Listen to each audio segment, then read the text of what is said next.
Assalamualaikum warahmatullahi wabarakatuh. Halo semuanya, gimana nih kabarnya? Baik bukan? Semoga sehat ya.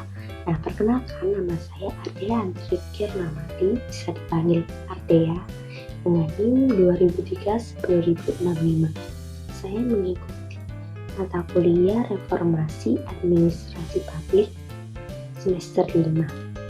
Nah, di mana dosen saya memberikan tugas membuat video tentang fenomena reformasi birokrasi.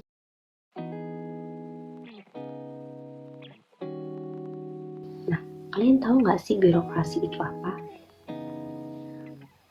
Nah, birokrasi adalah sistem pemerintahan yang dijalankan oleh pegawai pemerintah karena telah berpegang pada hierarki dan jenjang jabatan. Nah, kalau kita bicara birokrat, ini adalah pelaku atau orang yang menjalankan dan berada di dalam birokrasi, di mana kita lihat akhir-akhir ini seringkali kita mendengar keluhan masyarakat tentang kinerja birokrasi pemerintahan yang masih kurang optimal. Padahal katanya Indonesia ini sudah memasuki era reformasi industri, di mana fasilitas yang digunakan sudah canggih. Akan tetapi, mengapa masih banyak masyarakat yang mengeluh? Mengapa birokrasi pemerintahan masih sering menjadi permasalahan yang tidak kunjung selesai dan seolah-olah tidak ada habisnya? Sebab, apabila dilihat dari sudut pandang administratif, birokrasi adalah suatu organisasi pelayanan yang mana untuk menilai organisasi birokrasi tersebut adalah dengan cara menilai performa yang mereka tampilkan ketika memberikan pelayanan kepada masyarakat. Karena birokrasi sendiri tidak memiliki keluaran berupa fisik yang dapat menilai masyarakat secara langsung. Idealnya birokrasi adalah sebagai alat yang bermanfaat bagi pelaksanaan rasionalitas terhadap tugas-tugas administrasi untuk mencapai efisiensi. Selain itu, birokrasi juga memiliki fungsi sebagai alat penghubung antara negara dan masyarakat. Oleh karena itu, sampai sekarang pun birokrasi menjadi alat utama dan paling dominan peranannya dalam pelaksanaan tugas-tugas negara. Lantas, apa yang membuat masyarakat masih sering mempermasalahkan perihal birokrasi di Indonesia?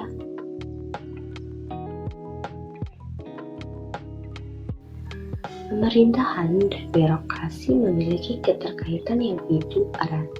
Birokrasi ialah alat negara dalam menjalankan pemerintahan.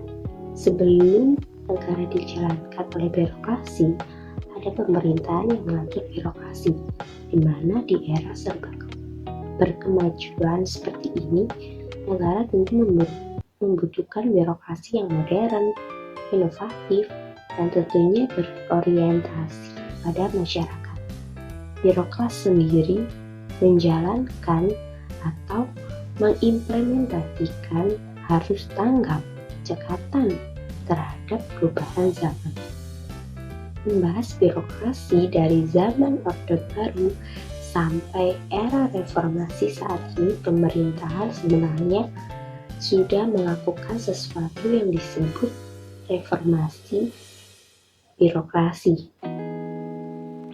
Namun dalam pelaksanaannya, reformasi birokrasi ini dianggap berhasil, tapi juga dianggap gagal.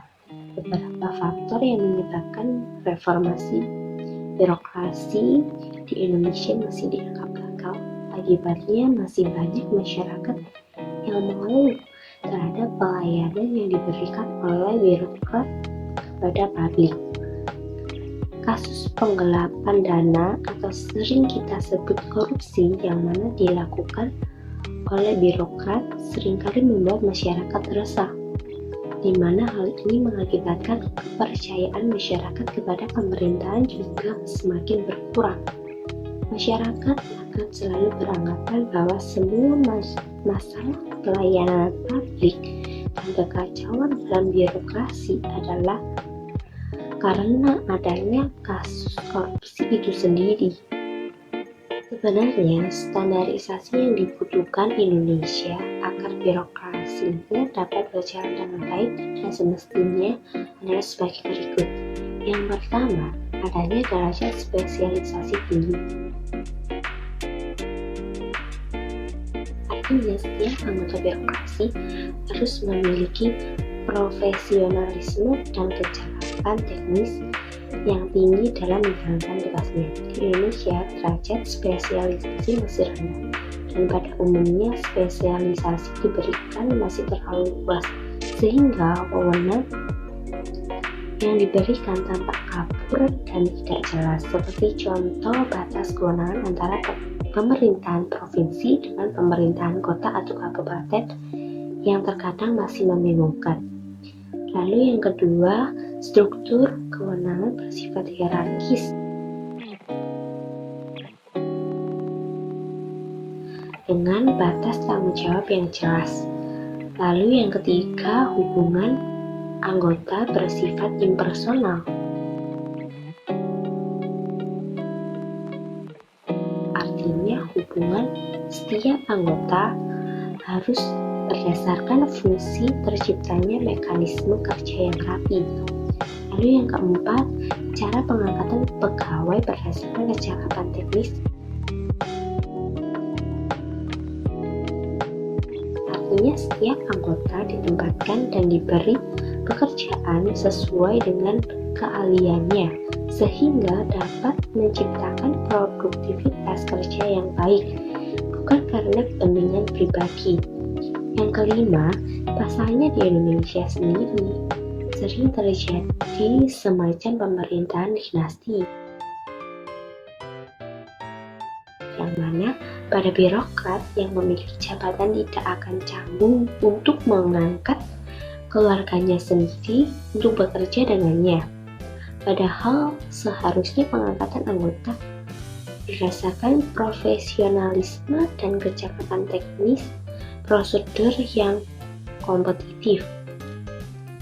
Lalu yang keenam, pemisahan antara urusan dinas dengan urusan pribadi.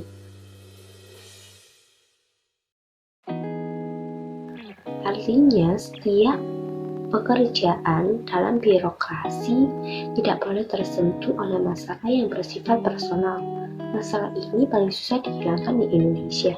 Tidak sedikit dari birokrat Indonesia yang memanfaatkan jabatan dan kewenangan untuk memperkaya diri dan kepentingan pribadinya.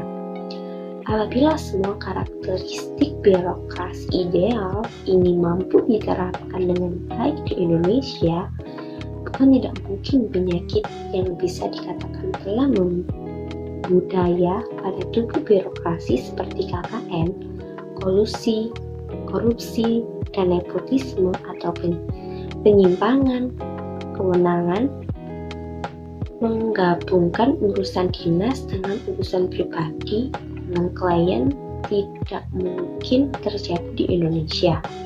Kalaupun terjadi, pasti presentasenya dalam skala kecil karena birokrasi ideal bagaimanapun sistemnya yang menjalankan tetap manusia. Birokrasi berjalan baik tidaknya berdasarkan bagaimana perilaku birokrat yang menjalankannya. Butuh kerjasama dan perubahan pola pikir serta kinerja yang lebih baik antara birokrasi dengan pemerintahan agar permasalahan birokrasi di Indonesia segera teratasi dengan baik. Baik, itu tadi tugas dari Bu Dinda. Wassalamualaikum warahmatullahi wabarakatuh. See you.